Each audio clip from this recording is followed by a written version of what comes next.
I'd like to tell you about the strangest secret in the world. Not long ago, Albert Schweitzer, the great doctor and Nobel Prize winner, was being interviewed in London, and a reporter asked him, "Doctor, what's wrong with men today?" The great doctor was silent a moment, and then he said, "Men simply don't think." And it's about this that I want to talk with you. We live today in a golden age. This is an era that man has looked forward, dreamed of, and worked toward for thousands of years. But since it's here, we pretty well take it for granted.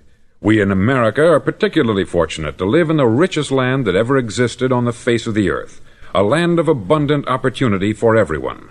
But do you know what happens? Let's take 100 men who start even at the age of 25. Do you have any idea what will happen to those men by the time they're 65? These 100 men who all start even at the age of 25 believe they're going to be successful. If you asked any one of these men if he wanted to be a success, he'd tell you that he did. And you'd notice that he was eager toward life, that there was a certain sparkle to his eye, an erectness to his carriage, and life seemed like a pretty interesting adventure to him.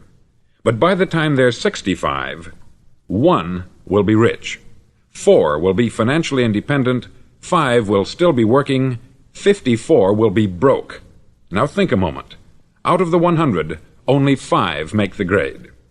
Why do so many fail? What has happened to the sparkle that was there when they were 25? What's become of the dreams, the hopes, the plans?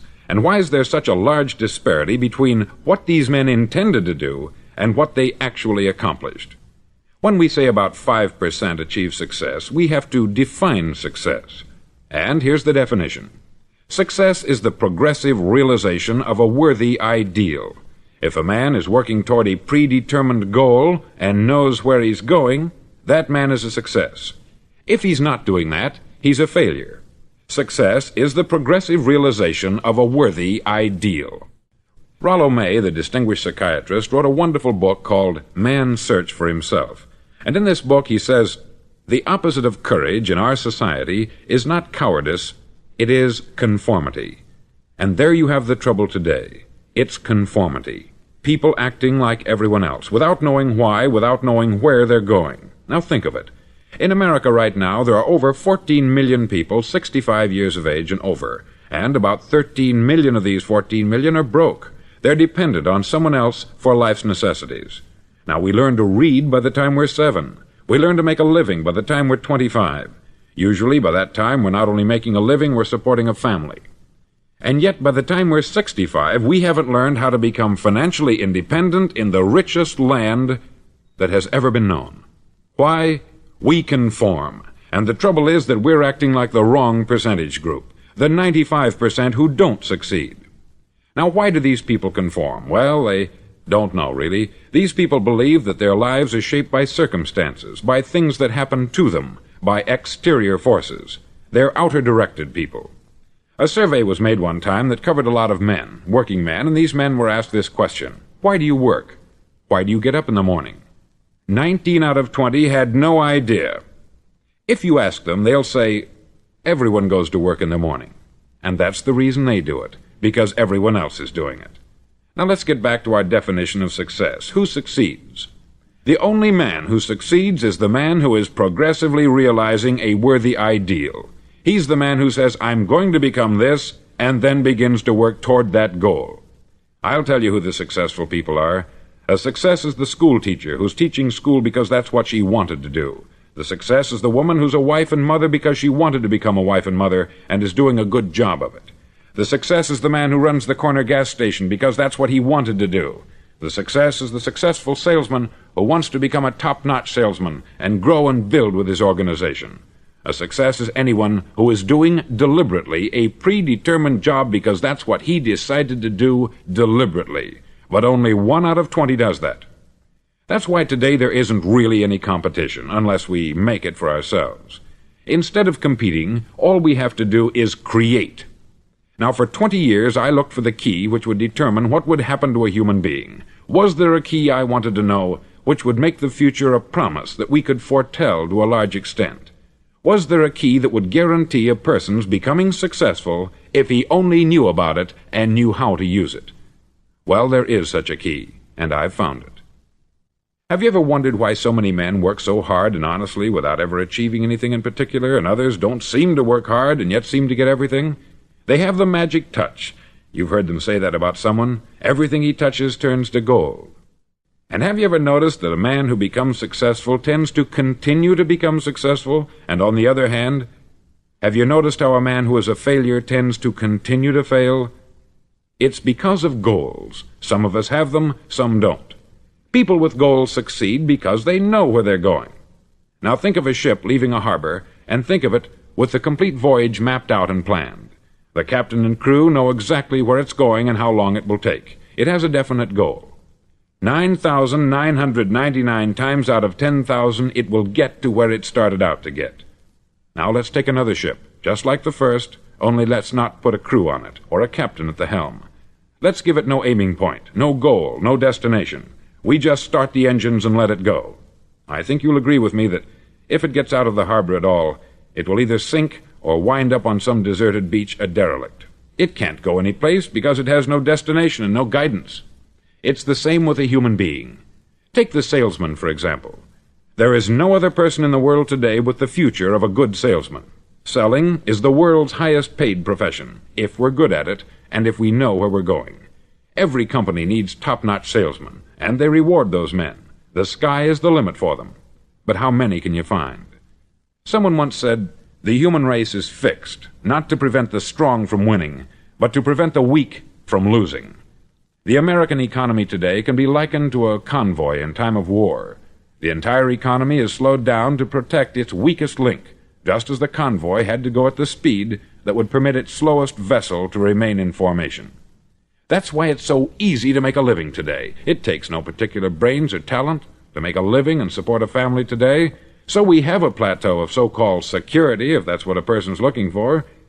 But we do have to decide how high above this plateau we want to aim for. Now let's get back to the strangest secret in the world, the story that I wanted to tell you today. Why do men with goals succeed in life, and men without them fail? Well, let me tell you something which, if you really understand it, will alter your life immediately. If you understand completely what I'm going to tell you from this moment on, your life will never be the same again.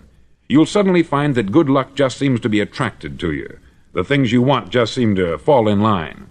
And from now on, you won't have the problems, the worries, the gnawing lump of anxiety that perhaps you've experienced before. Doubt, fear, well, they'll be things of the past. Here's the key to success, and the key to failure. We become what we think about. Now let me say that again. We become what we think about. Throughout all history, the great wise men and teachers, philosophers and prophets have disagreed with one another on many different things. It is only on this one point that they are in complete and unanimous agreement. Listen to what Marcus Aurelius, the great Roman emperor, said. He said, "A man's life is what his thoughts make of it." Disraeli said this, "Everything comes if a man will only wait. I have brought myself by long meditation to the conviction that a human being with a settled purpose must accomplish it, and that nothing can resist a will that will stake even existence for its fulfillment." Ralph Waldo Emerson said this, "A man is what he thinks about all day long." William James said, "The greatest discovery of my generation is that human beings can alter their lives by altering their attitudes of mind." And he also said, "We need only in cold blood act as if the thing in question were real, and it will become infallibly real by growing into such a connection with our life that it will become real. It will become so knit with habit and emotion that our interest in it will be those which characterize belief." He also said this, "If you only care enough for a result, you will almost certainly attain it.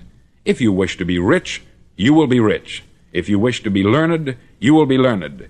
If you wish to be good, you will be good. Only you must then really wish these things, and wish them exclusively, and not wish at the same time 100 other incompatible things just as strongly."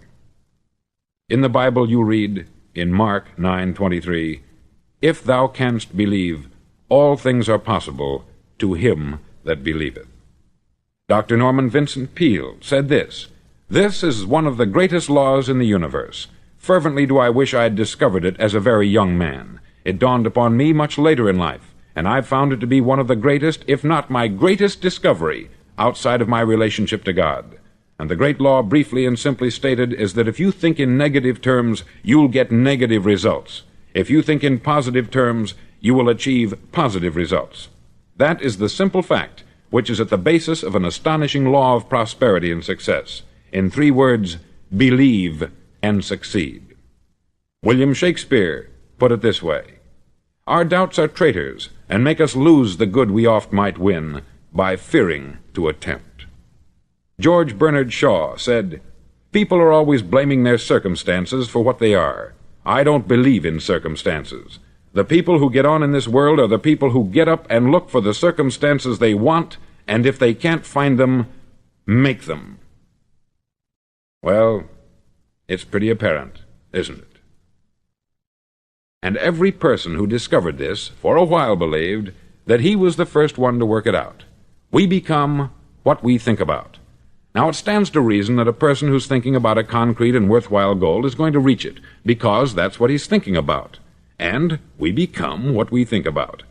Conversely, the man who has no goal, who doesn't know where he's going, and whose thoughts must therefore be thoughts of confusion and anxiety and fear and worry, becomes what he thinks about.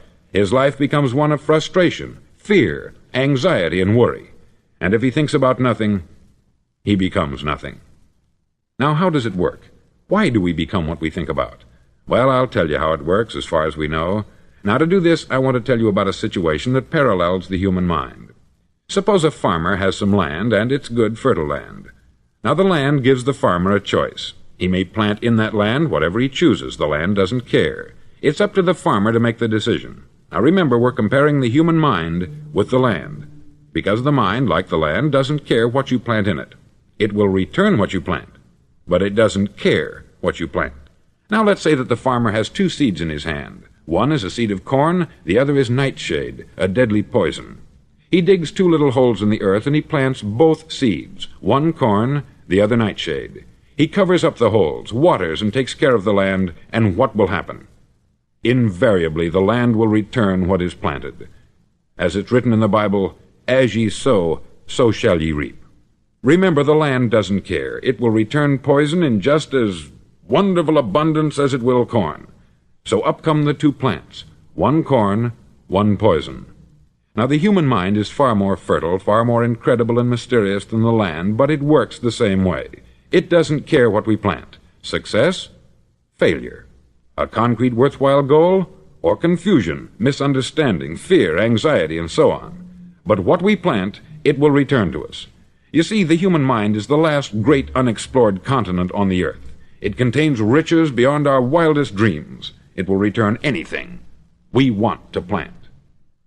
Now, you might say, well, if that's true, why don't people use their minds more? Well, I think they've figured out an answer to that, too. Our mind comes as standard equipment at birth. It's free, and things that are given to us for nothing we place little value on. Things that we pay money for, we value. The paradox is that exactly the reverse is true.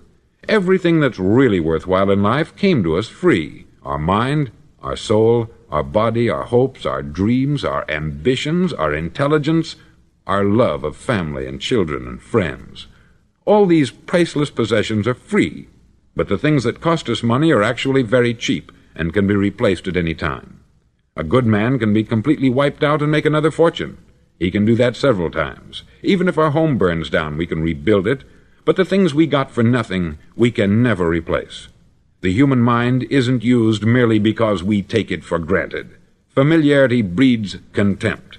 It can do any kind of job we assign to it, but generally speaking, we use it for little jobs instead of big important ones. Universities have proved that most of us are operating on about 10% of our abilities. Decide now, what is it you want? Plant your goal in your mind. It's the most important decision you'll ever make in your entire life. Do you want to be an outstanding salesman, a better worker at your particular job? Do you want to go places in your company, in your community? All you've got to do is plant that seed in your mind. Care for it. Work steadily toward your goal, and it will become a reality. It not only will, there's no way that it cannot. You see, that is a law, like the laws of Sir Isaac Newton, the laws of gravity. If you get on top of a building and jump off, you'll always go down. You'll never go up. And it's the same with all the other laws of nature. They always work. They're inflexible. Think about your goal in a relaxed, positive way. Picture yourself in your mind's eye as having already achieved this goal. See yourself doing the things you will be doing when you've reached your goal. Ours has been called the phenobarbital age, the age of ulcers and nervous breakdowns. At a time when medical research has raised us to a new plateau of good health and longevity, far too many of us worry ourselves into an early grave trying to cope with things in our own little personal ways, without learning a few great laws that will take care of everything for us. These things we bring on ourselves through our habitual way of thinking. Every one of us is the sum total of his own thoughts. He is where he is because that is exactly where he really wants to be, whether he'll admit that or not. Each of us must live off the fruit of his thoughts in the future, because what you think today and tomorrow, next month and next year, will mold your life and determine your future. You're guided by your mind. I remember one time I was driving through Arizona and I saw one of those giant earth-moving machines roaring along the road at about 35 miles an hour with what looked like 20 tons of dirt in it, a tremendous, incredible machine, and there was a little man perched way up on top with the wheel in his hands guiding it. And as I drove along, I was struck by the similarity of that machine to the human mind. Just suppose you're sitting at the controls of such a vast source of energy. Are you going to sit back and fold your arms and let it run itself into a ditch? Or are you going to keep both hands firmly on the wheel and control and direct this power to a specific, worthwhile purpose? It's up to you. You're in the driver's seat. You see, the very law that gives us success is a two-edged sword. We must control our thinking. The same rule that can lead a man to a life of success, wealth, happiness, and all the things he's ever dreamed of for himself and his family, that very same law can lead him into the gutter. It's all in how he uses it, for good or for bad. This is the strangest secret in the world. Now, why do I say it's strange, and why do I call it a secret? Actually, it isn't a secret at all. It was first promulgated by some of the earliest wise men, and it appears again and again throughout the Bible. But very few people have learned it, understand it. That's why it's strange, and why, for some equally strange reason, it virtually remains a secret. I believe that you could go out and walk down the main street of your town and ask one man after another what the secret of success is, and you probably wouldn't run into one man in a month who could tell you. Now, this information is enormously valuable to us, if we really understand it and apply it. It's valuable to us not only for our own lives, but the lives of those around us, our family, employees, associates, and friends. Life should be an exciting adventure. It should never be a bore. A man should live fully, be alive. He should be glad to get out of bed in the morning. He should be doing a job he likes to do because he does it well. One time I heard Grove Patterson make a speech, the editor-in-chief of the Toledo Daily Blade, and as he concluded his speech, he said something that I've never forgotten. He said something like this: "My years in the newspaper business have convinced me of several things, among them that people are basically good, and that we came from someplace, and we're going someplace. So we should make our time here an exciting adventure. The architect of the universe didn't build a stairway leading nowhere." And the greatest teacher of all, the carpenter from the plains of Galilee, gave us the secret time and time again. As ye believe, so shall it be done unto you. I've explained the strangest secret in the world and how it works. Now I want to explain how you can prove to yourself the enormous returns possible in your own life by putting this secret to a practical test. I want you to make a test that will last 30 days. Now, it isn't going to be easy. If you'll give it a good try, it will completely change your life for the better. Back in the 17th century, Sir Isaac Newton, the English mathematician and natural philosopher, gave us some natural laws of physics which apply as much to human beings as they do to the movement of bodies in the universe. Now, one of these laws is that for every action, there is an equal and opposite reaction. Simply stated, as it applies to you and me, it means we can achieve nothing without paying the price. The results of your 30-day experiment will be in direct proportion to the effort you put forth. To be a doctor, you must pay the price of long years of difficult study.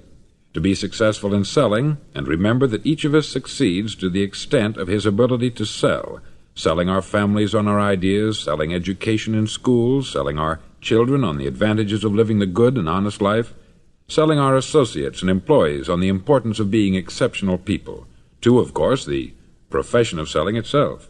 But to be successful in selling our way to the good life, we must be willing to pay the price. Now, what is that price? Well, it's many things. First, it's understanding emotionally, as well as intellectually, that we literally become what we think about, that we must control our thoughts if we're to control our lives. It's understanding fully that, as ye sow, so shall ye reap. Secondly, it's cutting away all the fetters from the mind and permitting it to soar as it was divinely designed to do. It's the realization that your limitations are self-imposed, and that the opportunities for you today are enormous beyond belief. It's rising above narrow-minded pettiness and prejudice. Thirdly, to use all your courage to force yourself to think positively on your own problem, to set a definite and clearly defined goal for yourself, to let your marvelous mind think about your goal from all possible angles, to let your imagination speculate freely upon many different possible solutions, to refuse to believe there are any circumstances sufficiently strong to defeat you in the accomplishment of your purpose, to act promptly and decisively when your course is clear, and to keep constantly aware of the fact that you are, at this moment, standing in the middle of your own acre of diamonds, as Russell Conwell used to point out. Fourth, save at least 10% of what you earn. It's also remembering that no matter what your present job, it has enormous possibilities if you're willing to pay the price. Now let's just go over the important points in the price each of us must pay to achieve the wonderful life that can be ours. It is, of course, worth any price. 1. You will become what you think about. 2. Remember the word imagination. Let your mind soar. 3. Courage. Concentrate on your goal every day. 4. Save 10% of what you earn. And action. Ideas are worthless unless we act on them. Now I'll try to outline the 30-day test I want you to make. Now keep in mind that you have nothing to lose by making this test, and everything you could possibly want to gain. There are two things that may be said of everyone. Each of us wants something, and each of us is afraid of something. I want you to write on a card what it is you want more than anything else. It may be more money. Perhaps you'd like to double your income or make a specific amount of money. It may be a beautiful home. It may be success at your job. It may be a particular position in life. It could be a more harmonious family. Each of us wants something. Write down on your card specifically what it is that you want. Make sure it's a single goal and clearly defined. You needn't show it to anyone, but carry it with you so that you can look at it several times a day. Think about it in a cheerful, relaxed, positive way each morning when you get up, and immediately you have something to work for, something to get out of bed for, something to live for. Look at it every chance you get during the day and just before going to bed at night. As you look at it, remember that you must become what you think about, and since you're thinking about your goal, you realize that soon it will be yours. In fact, it's yours really the moment you write it down and begin to think about it. Look at the abundance all around you as you go about your daily business. You have as much right to this abundance as any other living creature. It's yours for the asking. Now we come to the difficult part. Difficult because it means the formation of what is probably a brand new habit, and new habits are not easily formed. Once formed, however, it'll follow you for the rest of your life. Stop thinking about what it is you fear. Each time a fearful or negative thought comes into your consciousness, replace it with a mental picture of your positive and worthwhile goal. There will come times when you will feel like giving up. It's easier for a human being to think negatively than positively. That's why only 5% is successful. You must begin now to place yourself in that group. For 30 days you must take control of your mind. It will think only about what you permit it to think. Each day for this 30-day test, do more than you have to do. In addition to maintaining a cheerful, positive outlook, give of yourself more than you've ever done before. Do this knowing that your returns in life must be in direct proportion to what you give. The moment you decide on a goal to work toward, you're immediately a successful person. You're then in that rare and successful category of people who know where they're going. Out of every 100 people, you belong to the top 5. Don't concern yourself too much with how you're going to achieve your goal. Leave that completely to a power greater than yourself. All you have to do is know where you're going. The answers will come to you of their own accord. Remember these words from the Sermon on the Mount, and remember them well. Keep them constantly before you this month of your test. Ask, and it shall be given you. Seek, and ye shall find. Knock, and it shall be opened unto you. For every one that asketh receiveth, and he that seeketh findeth, and to him that knocketh it shall be opened. It's as marvelous and as simple as that. In fact, it's so simple that in our seemingly complicated world it's difficult for an adult to understand that all he needs is a purpose and faith. For 30 days, do your best. If you're a salesman, go at it as you've never done before, not in hectic fashion, but with the calm, cheerful assurance that time well spent will give you the abundance in return you deserve and want. No matter what your job, do it as you've never done it before for 30 days. And if you've kept your goal before you every day, you'll wonder and marvel at this new life you've found. Dorothea Brand, outstanding editor and writer, discovered it for herself and tells about it in her fine book, Wake Up and Live. Her entire philosophy is reduced to the words, act as though it were impossible to fail. She made her own test with sincerity and faith, and her entire life was changed to one of overwhelming success. Now you make your test for 30 full days. Don't start your test until you've made up your mind to stick with it. You see, by being persistent, you're demonstrating faith. Persistence is simply another word for faith. If you didn't have faith, you would never persist. If you should fail during your first 30 days, by that I mean suddenly find yourself overwhelmed by negative thoughts, you've got to start over again from that point and go 30 more days. Gradually your new habit will form until you find yourself one of that wonderful minority to whom virtually nothing is impossible. Don't forget the card. It's vitally important as you begin this new way of living.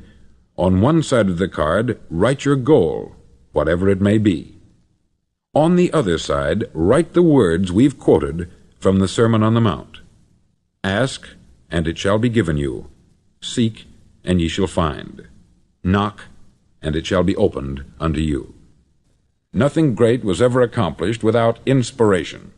See that during these crucial first 30 days, your own inspiration is kept at a peak. Above all, don't worry. Worry brings fear, and fear is crippling.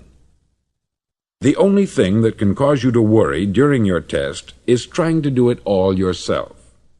Know that all you have to do is hold your goal before you. Everything else will take care of itself. Remember also to keep calm and cheerful. Don't let petty things annoy you and get you off course. Now, since making this test is difficult, some may say, well, why should I bother? Well, look at the alternative. No one wants to be a failure. No one really wants to be a mediocre individual. No one wants a life constantly filled with worry, fear, and frustration. Therefore, remember that you must reap that which you sow. If you sow negative thoughts, your life will be filled with negative things. If you sow positive thoughts, your life will be cheerful, successful, and positive.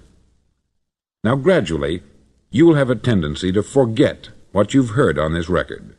Play it often. Keep reminding yourself of what you must do to form this new habit. Gather your whole family about and listen to what's been said here at regular intervals. You know, most men will tell you that they want to make money without understanding the law. The only people who make money work in the mint.